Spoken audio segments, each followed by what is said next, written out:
예, 할렐루야, 반갑습니다. 예, 오늘 본문 창세기 4장 3절에서 4절 말씀인데 주님께서 말씀하시기를 4장 2절에 뭐라고 그랬습니까? 아벨은 양치는 자였고 가인은 농사하는 자였더라 이렇게 말하면서 그들이 어떤 사람인지, 육의 사람인지 하늘에 속한 사람인지 그것을 보이셨고요.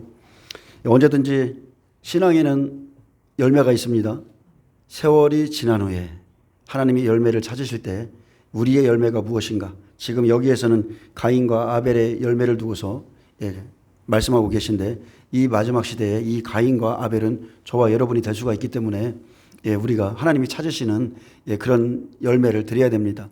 아멘이시죠? 이제 코로나가 시작되고 한 2년 정도를 이렇게 달려왔는데 주일날 오후 예배를 드리고 나왔더니 유튜브가 삭제가 됐어요. 삭제가 됐는데 어떤 통보도 받지 못했고 다만 그 이전에 했던 설교들, 그 이전에 했던 신신에 대한 경고에 대한 그런 설교들이 설교 중간중간에 껴 있었는데 AI가 그것을 다 찾아내서 먼저 번에도 2개를 없앰으로 인해서 2주 동안 못 올렸잖아요. 근데 요번에 또 하나를 찾아서 제 설교를 아예 완전히 다 폭파시켰습니다. 다 삭제됐어요. 근데 진실을 알 수 있는 시대가 이제 맞춰가고 있습니다. 여러분, 우리가 마지막 시대에 막상 들어가면 여러분은 그 시대에 양육이 없다고 그랬죠. 진리의 말씀 못 들어요. 그렇기 때문에 이 시대에 하나님이 경고하시는 것들, 앞으로 일어날 일들, 이런 것들을 미리 들으셔서 내가 그 말씀을 가지고 환란 속에서 여러분이 싸워가셔야 됩니다. 그렇기 때문에 하나님은 항상 한 시대 전에 자기의 종들과 선지자들을 통해서 계속 경고의 메시지를 주죠. 그것을 미리 들으시길 바랍니다. 지금 겉으로는 모든 것을 해제시키고 평안한 시대로 돌이키는 것 같지만 뒤에서는 절대 안 그렇습니다. 뒤에서는 더욱더 아무 소리도 못할 정도로 뒤에서 지금 옥죄고 있고요. 또 어떻습니까? 이제는 온라인에서만 이렇게 우리의 발언권을 걷어갔는데 지금 이제 오프라인으로 5월 10일부터 이제는 가짜뉴스를 퍼뜨리는 자는 처벌하겠다고 그렇게 법을 제정했잖아요. 그렇기 때문에 앞으로 진짜 복음을 들을 날은 얼마 없습니다. 그리고 사실은 지금 이 시대에 경고할 것들이 정말 많습니다. 너무나 많은 것 같아요.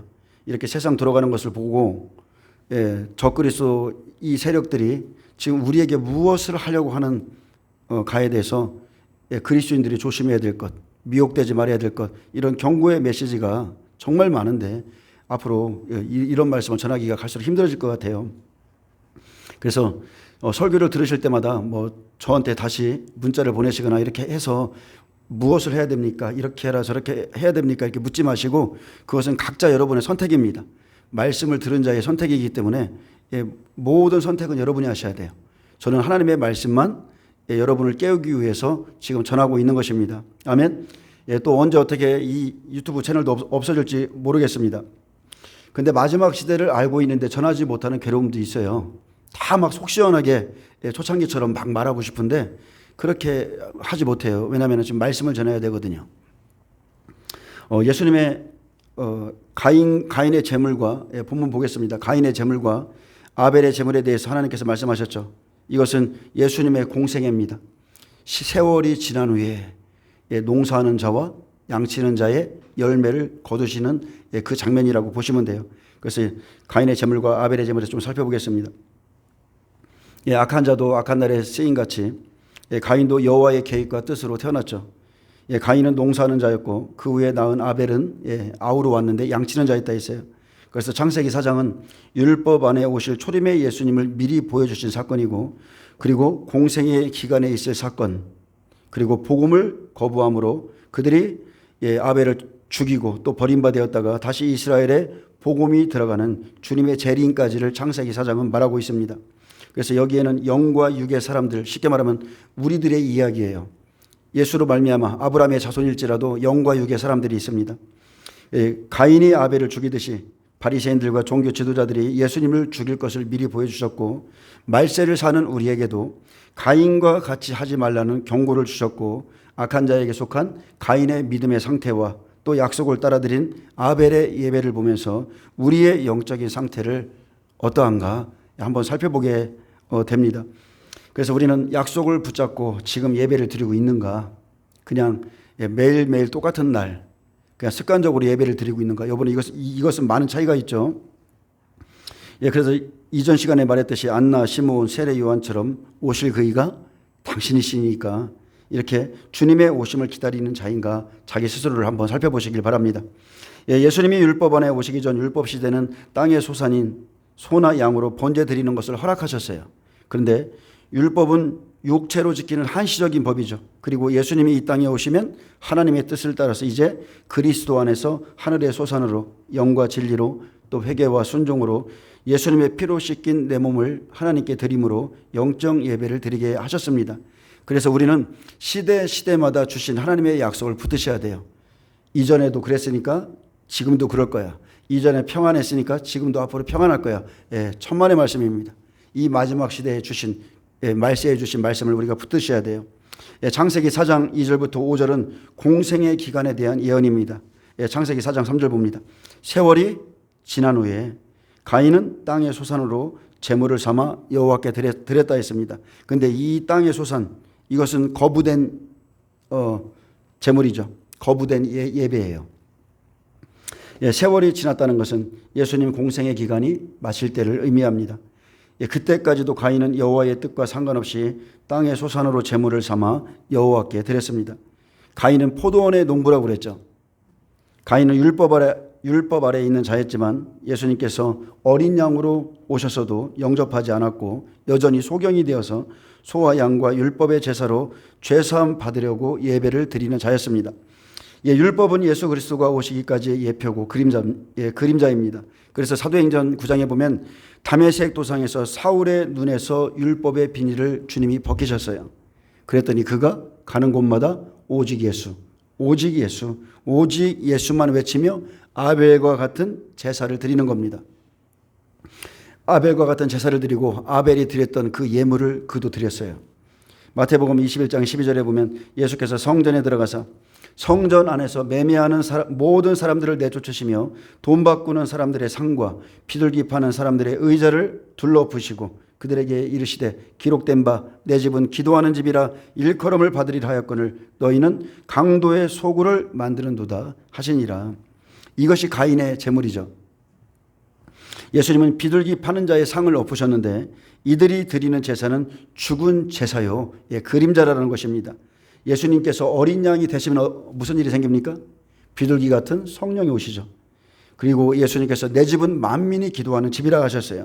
지금도 마찬가지지만 보이는 성전, 우리의 눈에 보이는 성전은 이스라엘 백성의 영적인 상태를 보여주듯이 지금 교회의 모습은, 보이는 교회의 모습은 이방인들의 영적인 상태를 그대로 보여주고 있습니다. 예수님의 복음을 듣고도 끝내 깨닫지 못한 가인 같은 사람들이 무슨 일을 했느냐. 그들은 끊임없이 짐승제사를 고집했고 성전에서 매매하며 환치기를 하면서 그들은 돈을 벌었습니다. 너희가 성전에 오면서 양을 끌고 오는데 왜 번거롭게 그렇게 하느냐. 우리가 다 준비해 놓을 테니까 그냥 성전에 편히 와서 짐승을 사서 그냥 번제 드리면 돼. 그래서 그들에게 필요한 것은 하나님의 아들이 아니었어요. 번제를 드리면서 메시아가 오길 기다렸어야 되는데 그들이 필요한 것은 하나님의 아들이 아니라 짐승이었습니다. 그래서 성전은 장사하는 집이 되었고 기도하는 사람보다 매매하고 돈 바꾸는 사람들, 비둘기 파는 사람들의 소리로 시끌벅적했습니다. 수많은 사람들이 성전에 왔다 가므로 무언가 부흥이 있는 것 같고 무언가 생명이 있는 것 같은데 실상 그들의 예배는 다 땅의 소산이고 가인의 예배라는 겁니다. 하나님은 오실 메시아를 기다리면서 스스로 제물을 준비하셨어요. 너희가 스스로 제물을 준비하면서 그 양이 죽어가는 것을 보면서 메시아를 너희의 죄를 보고 메시아를 기다리라 했습니다. 그런데 제사장들이 메시아에 대한 기다림은 없었고 예배를 통해서 돈맛을 알았어요. 백성들은 또한 예배에 대한 번거로움이 너무나 싫었습니다. 그래서 양을 준비해서 끌고 와야 되는데 그 양을 끌고 오면서 하나님께 드려지는 예배의 마음이 있어야 돼요. 예배의 태도가 있어야 되는데 몸만 가면 되는 편리한 예배를 그들도 원했습니다. 주님이 이 예배를 책망하셨는데 어떻게 보면 이 시대에 지금 인터넷 예배가 이것과 똑같은 겁니다. 똑같아요. 제사장들이 돈만 받으면 그만이에요. 인터넷 예배 드리고 돈만 붙여. 어떻게 보면 그것과 똑같습니다. 제가 이런 말을 하면 구독자들이 떨어지는데 실제 그렇습니다. 예수님 시대에 책망하신 거나 지금 어쨌든 간에 예배는 드려야 되잖아요. 그러니 돈만 붙이라는 거예요. 제사장들조차 하나님을 두려워함이 없으니 백성들도 하나님의 제단을 경멸히 여기고 서로가 죄인 줄 모르기에 서로가 좋으니 대충 그냥 눈 감아주는 겁니다. 그래, 그렇게 드리자. 그냥 이렇게 눈 감아주는 거예요. 무엇이 옳고 그른지 굳이 따지지 말자. 시대가 이렇다. 이렇게 그냥 넘어가는 겁니다. 근데 말라기 1장 13절 너희가 또 말하기를 이 일이 얼마나 번거로운가 하며 코웃음치고 훔친 물건과 저는 것 병든 것을 가져왔느니라. 너희가 이같이 봉헌물을 가져오니 내가 그것을 너희 손에서 받겠느냐. 이는 여호와의 말씀이니라. 예, 제사장들은 차익을 위해서 가치 없는 희생 제물을 사다 놓고 또 성전에서 돈 바꿔주면서 이익을 보려고 성전 화폐를 만들었습니다.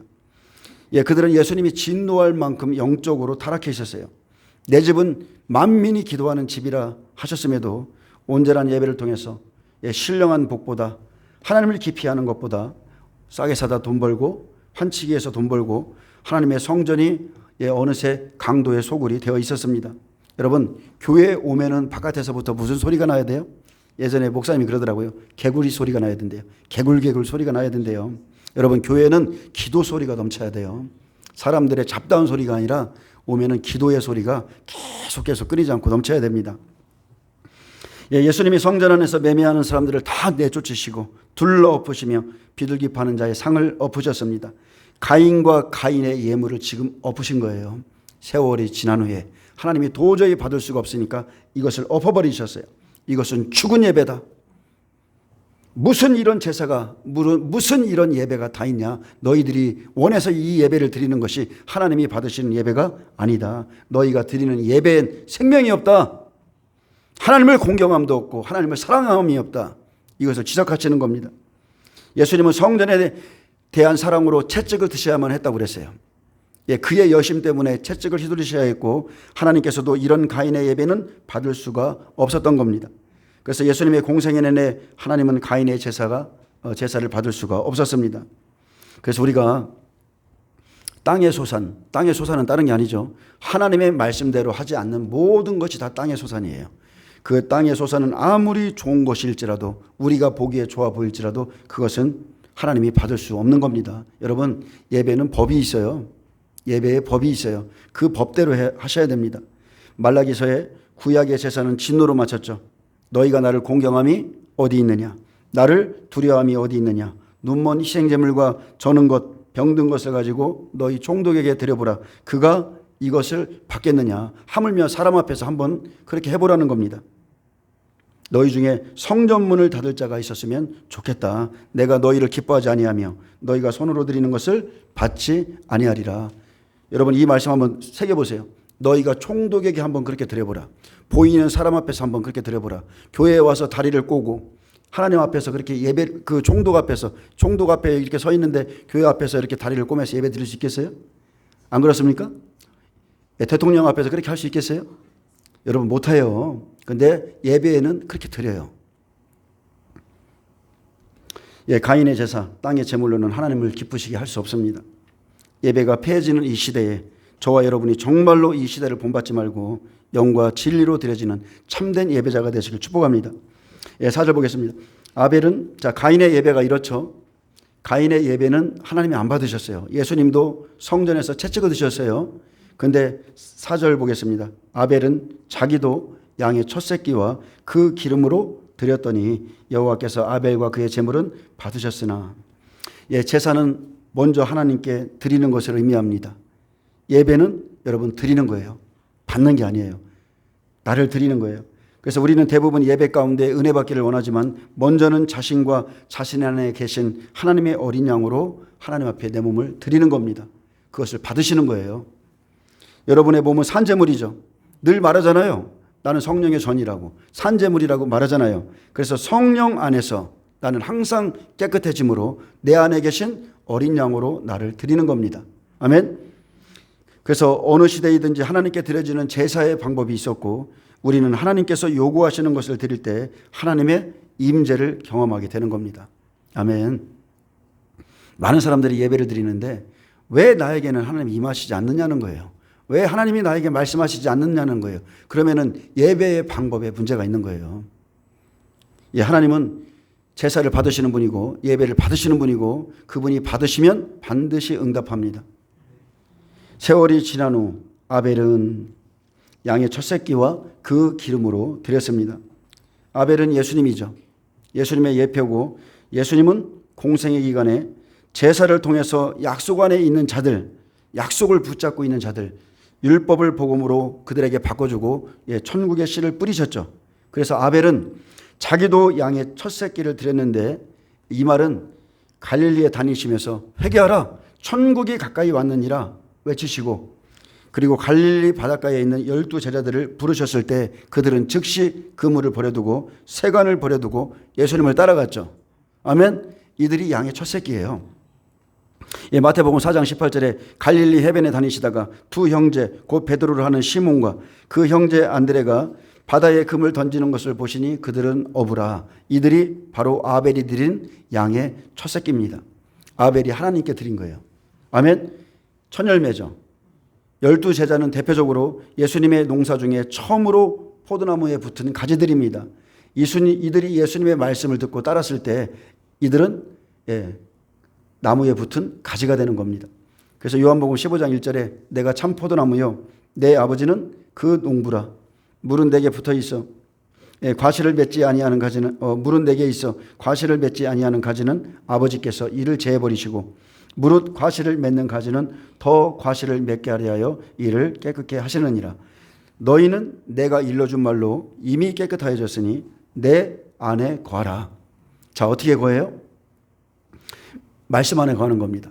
예수님 안에 거한다는 것은 말씀 안에 거하는데 말씀을 순종함으로 그 말씀이 우리 안에 생명이 되어서 거하는 겁니다.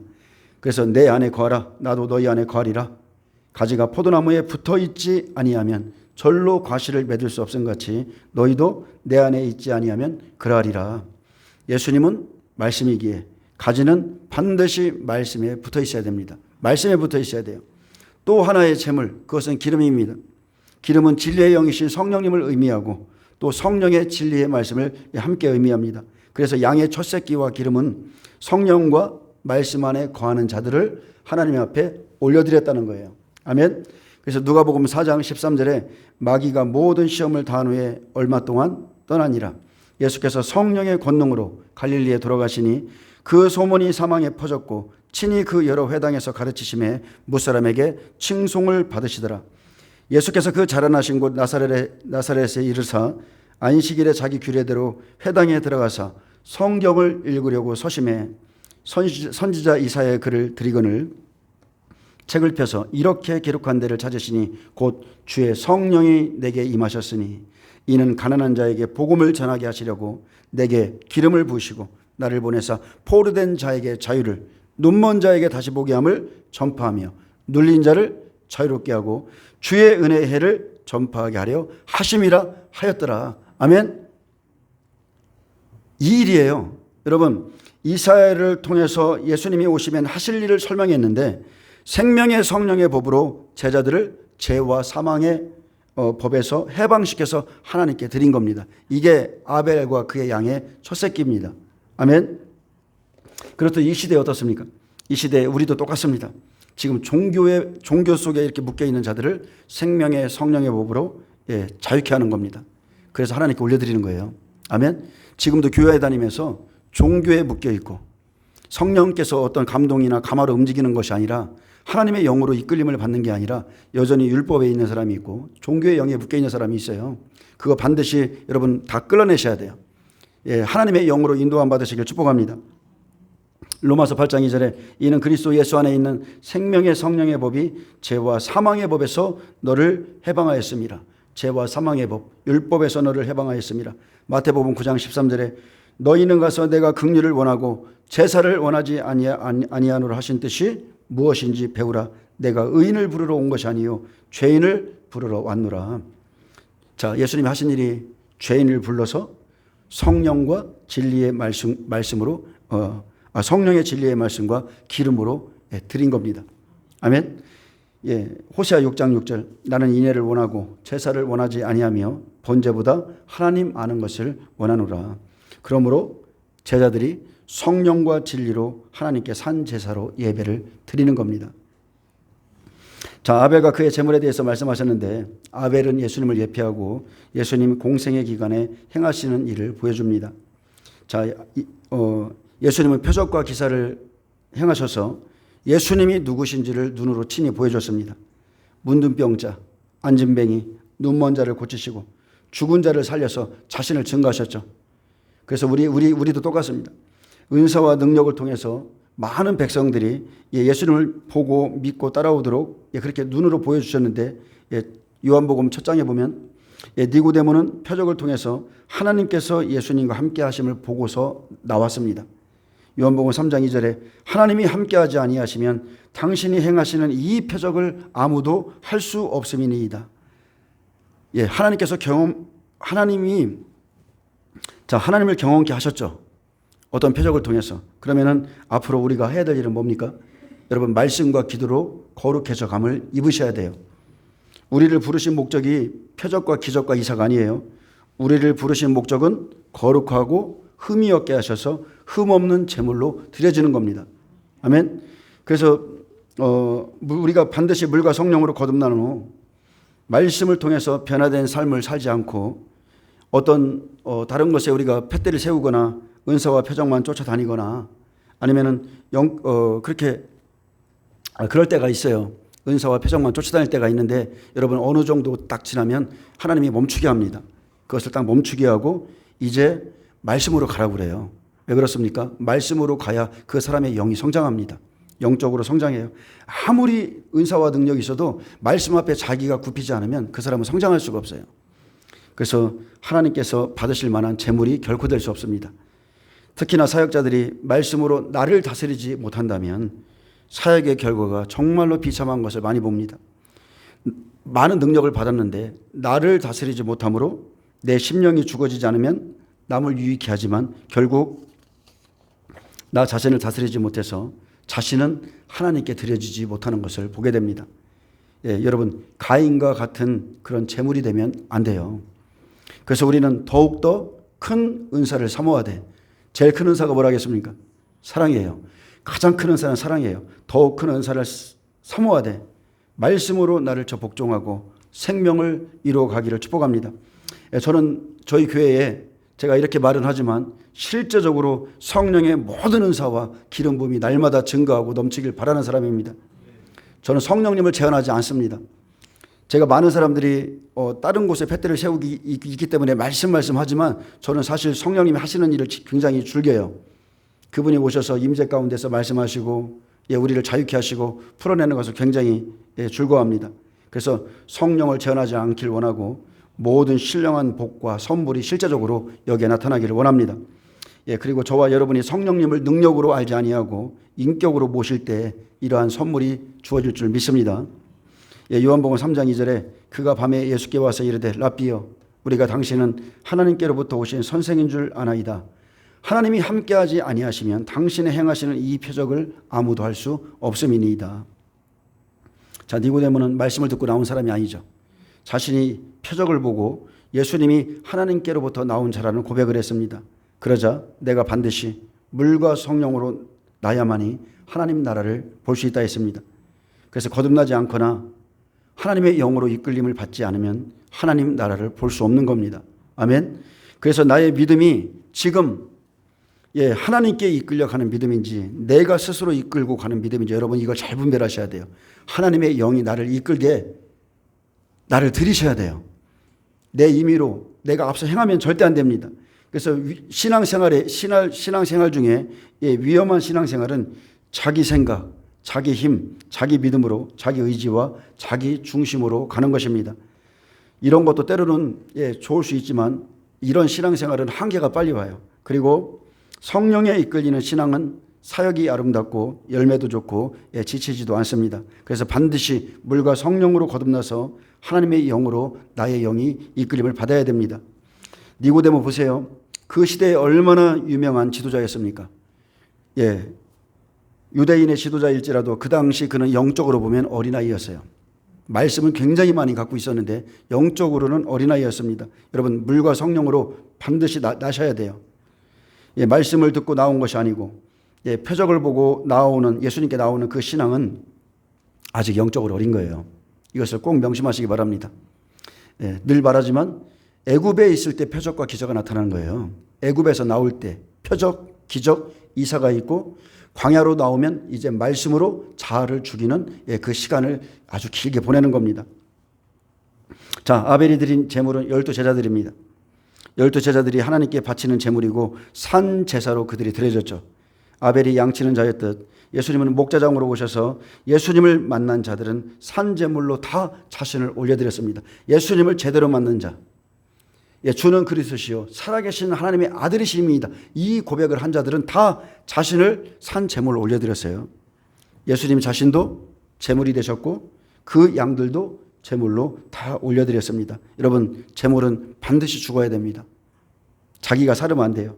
바울은 나는 날마다 죽노라 말했고 자신이 죽어지고 예수로 산 그 제물만, 산 제물만 하나님께서 받으십니다.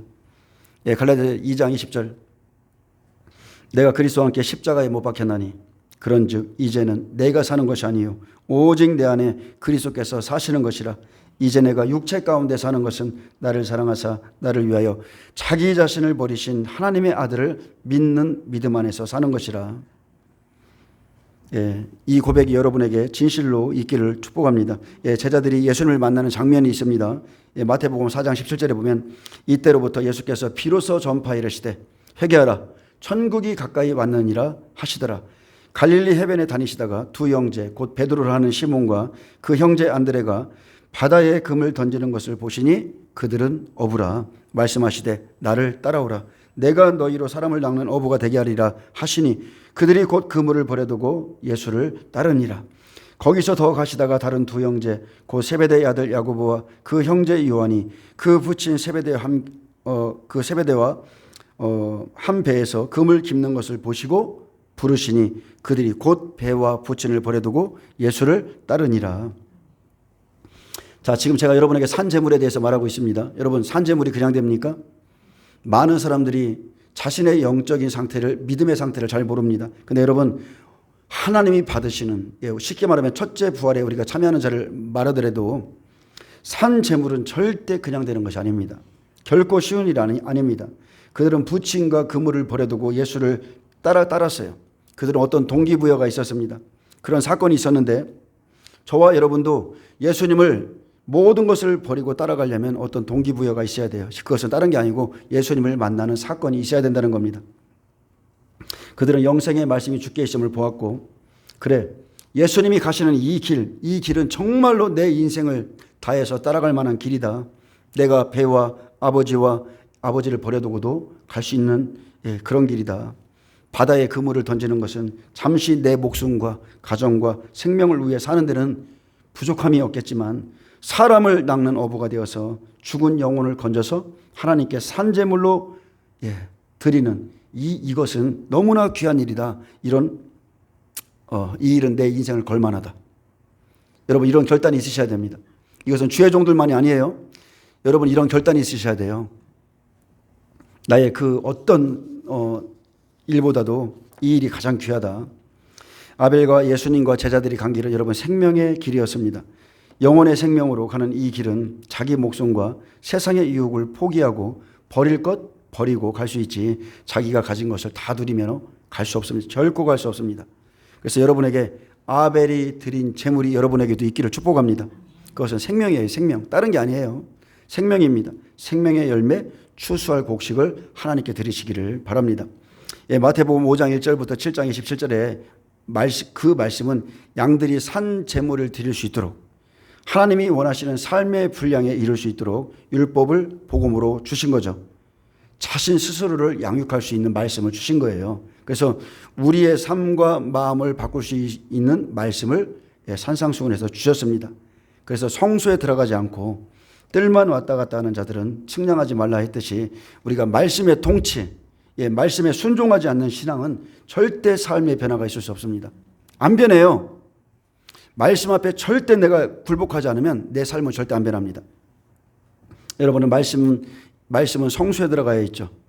그래서 우리가 예수를 믿고 양의 문으로 들어왔을지라도 이제 번제단에서 죄를 회개했다면 반드시 물두멍에서 손을 씻는다는 것은 지금까지의 삶을 내가 다 바꾸겠습니다. 앞으로는 성령과 말씀과 기도로 내 삶을 바꾸겠습니다. 그렇게 성소에 들어가면 세 가지가 기다리고 있는 거예요. 12덩이, 진설병, 성령을 상징하는 촛대, 그리고 분향단. 그래서 말씀과 성령과 기도로 자기가 양육이 되어야 지성소에 하나님 나라에 들어갈 수 있다는 거예요. 아멘. 예수님이 어떻습니까? 요한복음 13장에 너희가 발을 씻지 아니하면 나와 상관이 없다. 너희 스스로 날마다 깨끗하게 씻지 아니하면 하나님 나라에 들어올 수 없다. 그것을 말씀하고 있습니다. 그래서 양육하는 말씀이 우리에게 있어야 우리의 가치관과 목적이 바뀌고, 우리가 말씀을 자꾸 듣다 보면 이슬비가 젖듯이 깨달아집니다. 깨달아지고 하나님 앞에 서 있는 자신의 모습을 보게 됩니다. 아멘. 보셔야 돼요. 사람들을 만나도 속일 수가 있습니다. 나 자신을 속일 수가 있어요. 저도 똑같아요.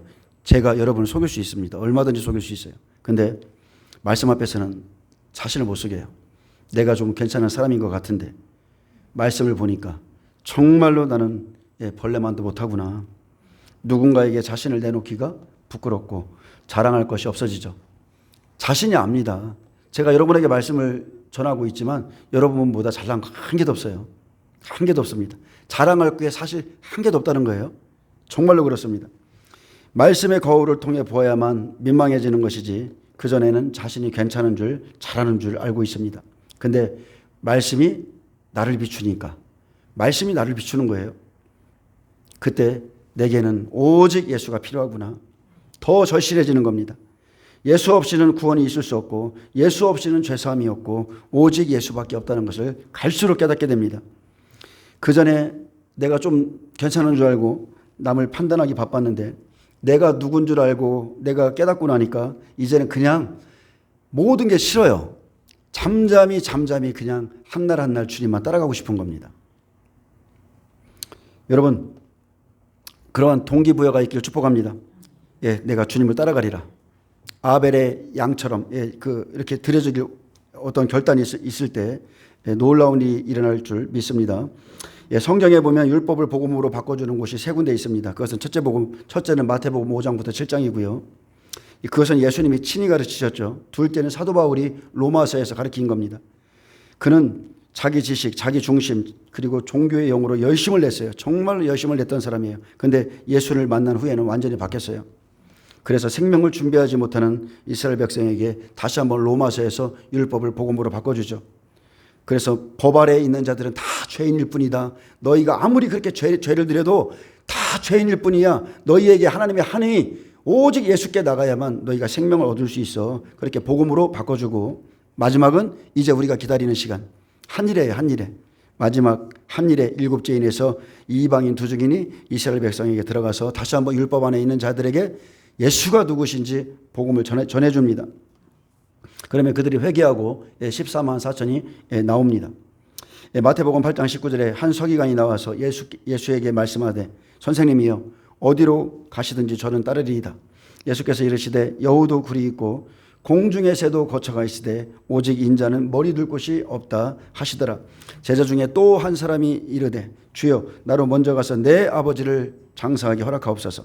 예수께서 이르시되 그들의 죽은 자들을 장사하게 하고 너는 나를 따르라 하시니라. 아멘. 자, 생명이 있는 자는, 영생의 말씀을 따르는 자는 뒤돌아보지 말라는 겁니다.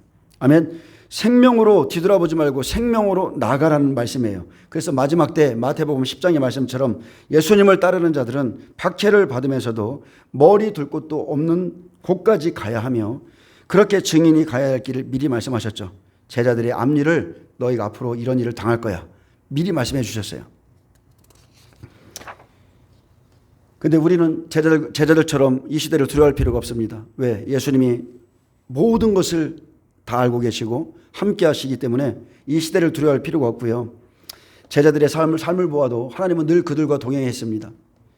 동행하고 있어도 때로는 없는 것 같이, 때로는 또 없는 것 같은데 또 있는 것 같이 그렇게 공급하시면서 제자들을 이끌어 가셨는데, 여러분 이 시대도 마찬가지입니다. 여러분 은혜 아래 사세요. 은혜 아래 사는 거예요. 날마다의 그냥 은혜 아래 하루하루를 살다 가보면 주님의 나라에 들어갑니다. 사도 바울의 고백처럼 빈부 귀천에 처할 줄도 알고 자족할 줄 아는 신앙의 능력을 가지기 위해서는 하나님이 때로는 낮추고 때로는 높여주고 그렇게 하시는데, 여러분 성령이 오시고 제자들이 가는 곳마다 예수님의 머리 둘 곳과 그리고 그분의 몸과 지체들을 세웠다는 것을 꼭 기억하시기 바랍니다. 자, 제자들이 가는 곳마다 뭐 했다고요? 예수님이 머리 둘 곳을 세웠어요. 쉽게 말하면 교회를 세웠다는 거예요. 교회는 그분의 몸이에요. 그래서 제자들이 나가서 교회를 세웠고 그분의 몸과 지체들을 세웠습니다. 그게 아벨의 제사예요. 열매입니다. 이것이 저와 여러분이 주님이 오실 때까지의 증인의 삶입니다. 지금도 앞으로 어떤 분이 그렇게 말합니다. 앞으로 평화의 시대가 도래한다. 지금도 그렇게 외치는 분이 있는데, 그러나 앞으로는 성경의 예언대로 각 나라마다 경제가 무너지고 붕괴될 때 이제 곧 적그리스도가 등장하게 될 것입니다. 단일 정부는 세워질 것이고 그 위에 한 사람이 세워질 것이며 이 사람은 모든 자들의 눈에 아름답게 보일 것입니다. 여러분도 전에는 실감이 안 났을 거예요. 근데 지금은 어떻습니까? 이제는 알겠다. 그럴 수 있겠다. 지금 생각이 드시죠? 여러분 성경대로 가고 있어요. 그런데 지금도 예수 믿으면 부자 된다, 잘 된다, 평안의 시대다. 여러분 이런 말씀들이 성도의 귀에 들려지면 그게 믿어질까요? 안 믿어집니다. 깨어있는 사람에게는 절대 안 믿어져요. 지금 이 시대는 회개의 말씀, 마지막 때로 신부로 단장되길 원하는 말씀, 그런 말씀을 듣고 여러분 자신을 준비하셔야 돼요. 예수님께서는 세월이 지난 후에 아벨도 자기의 양의 첫 새끼와 그 제물을 올려드렸다고 했듯이 이제 은혜 시대가 끝날 때 여러분은 그 제물로 올려지셔야 돼요. 그래서 이렇게 제자들에게 앞으로 갈 길을 미리 알려주시고 인자는 안식일의 주인이라 이렇게 말했습니다. 안식일의 주인이라. 끊임없이 예수님을 쫓아다니는 제자들에게 내가 안식일의 주인이야. 너희가 안식에 참여하게 될 거야.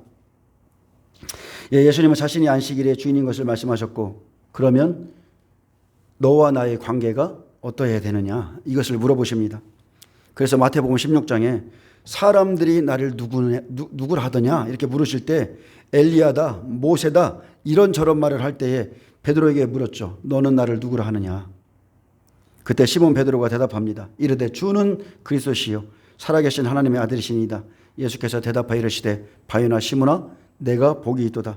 이를 내게 알게 아니는 혈육이 아니요 하늘에 계신 내 아버지시니라. 하나님이 도와주시지 않으면 누구든지 주는 그리스도시요 살아계신 하나님의 아들이라 고백할 수 없습니다. 또 내가 내게 이르노니 너는 베드로라. 내가 이 반석 위에 내 교회를 세우리니 음부의 권세가 이기지 못하리라. 여러분 교회가 어떻게 세워져요? 하나님이 알게 하신 그 고백 위에 세우겠다 하시는데, 그런 올바른 신앙의 고백이 없으면 이 마지막 시대에도 창세기 6장에 하나님의 아들들이 사람의 딸들을 보고 아내를 삼은 것처럼 분명한 신앙 고백도 없는데 가진 돈과 여러 가지 사람의 아름다움을 보고 아내를 삼는다 했습니다. 그렇게 교회 안에 사람의 딸이 많아지면, 성도가 타락하면 종들이 다 타락하는 거예요. 성도의 눈치를 보게 됩니다. 19절에 내가 천국 열쇠를 내게 주리니 내가 땅에서 무엇이든지 매면 하늘에서도 매일 것이요 내가 땅에서 무엇이든지 풀면 하늘에서도 풀리리라 하시고, 그래서 제자들에게 뭘 줘요? 천국 열쇠, 증인의 사명을 주실 것을 말씀하시고, 이에 베드로가 마태복음 19장 27절 이에 베드로가 대답하여 이르되 보소서 우리가 모든 것을 버리고 주를 따랐사오니 그런즉 우리가 무엇을 얻으리이까. 여러분 이 고백을 예수님께 드릴 수 있습니까? 드리셔야 돼요. 베드로의 고백에는 원하는 것이 있었어요. 원하는 것. 제가 말하고 싶은 요점은 이겁니다. 베드로의 고백에는 원하는 것이 있었어요. 원하는 것. 목적 없이 자기가 모든 것을 버린 것이 아니라 목적 없이 모든 것을 버리고 따른 것이 아니고 그런즉 우리가 무엇을 얻으리까? 무언가를 얻고자 예수님을 따른 거예요. 제자들이 어떻게 따랐어요? 모든 것을 버리고 목적을 가지고 따랐다는 것입니다. 그 시대나 지금이나 제자의 길을 가는 것은 똑같습니다. 여러분, 제가 지금 목적 없이 이 자리에 서 있겠습니까? 저는 천국을 목적으로 사는 사람이에요. 이 땅에서 모든 것을 다 잃을지라도 저는 천국만 소유하면, 예수님만 소유하면 저는 성공한 인생이라고 날마다 생각하며 사는 사람입니다. 오늘 하나님께서 제 건강, 저의 재물, 모든 것을 가져가실지라도 제게 예수만 남으면 저는 성공한 사람이에요. 저는 늘 그 마음을 갖고 삽니다.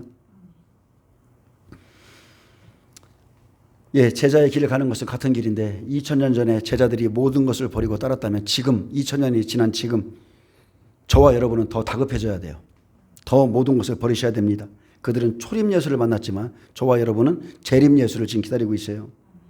주님을 따르는데 예, 제자들보다 더 했으면 더 했지 우리는 지금 덜 할 수가 없습니다. 정말 주님의 강림은 코앞에 와 있고 여러분 쓸데없는 거 붙잡지 마세요. 예, 생명을 붙잡으시길 축복합니다. 정말 우리처럼 영광스러운 세대는 없습니다. 우리는요, 한편으로는 고난의 세대지만 한편으로는 주의 영광을 보는 세대예요.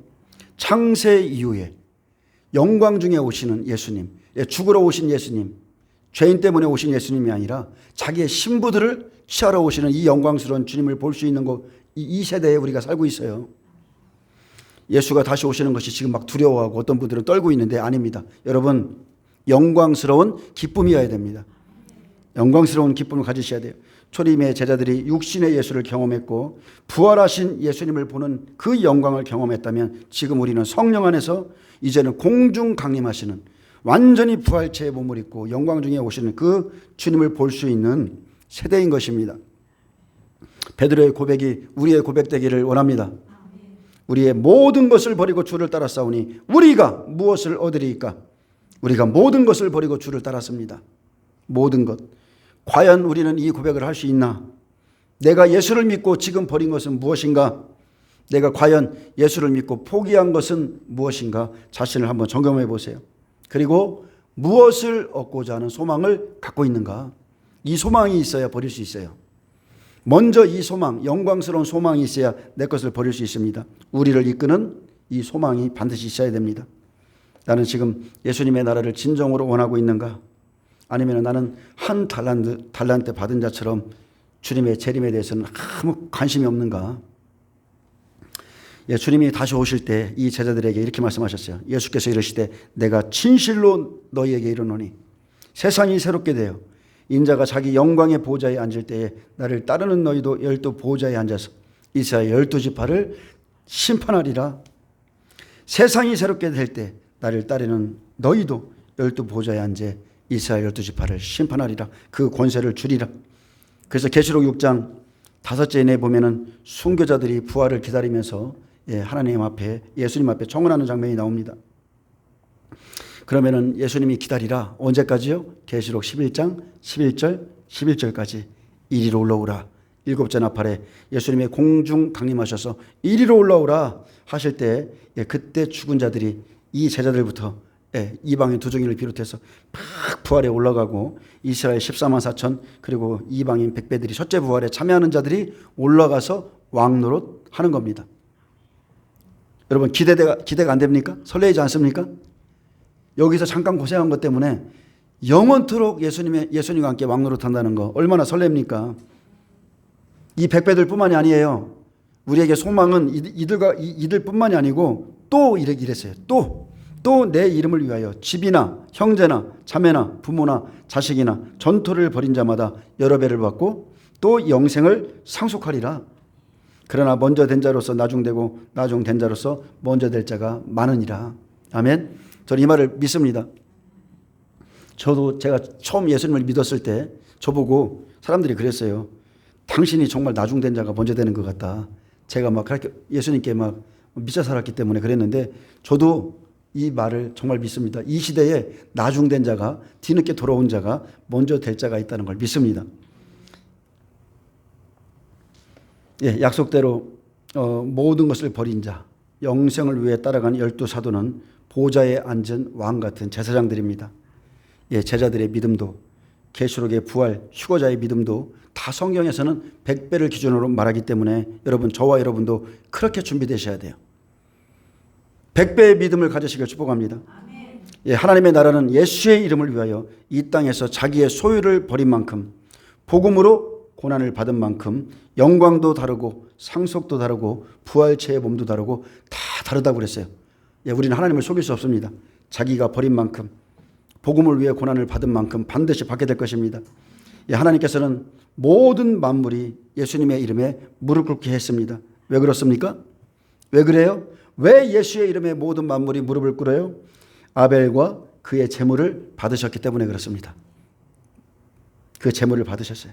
그래서 아벨의 일, 예수님의 공생의 일, 죽기까지 순종하시고 자기 피로 제자들을 사시고 제자들이 생명으로 가는 일들, 그들의 생명과 모든 열매를 하나님께서 다 연락하셨습니다.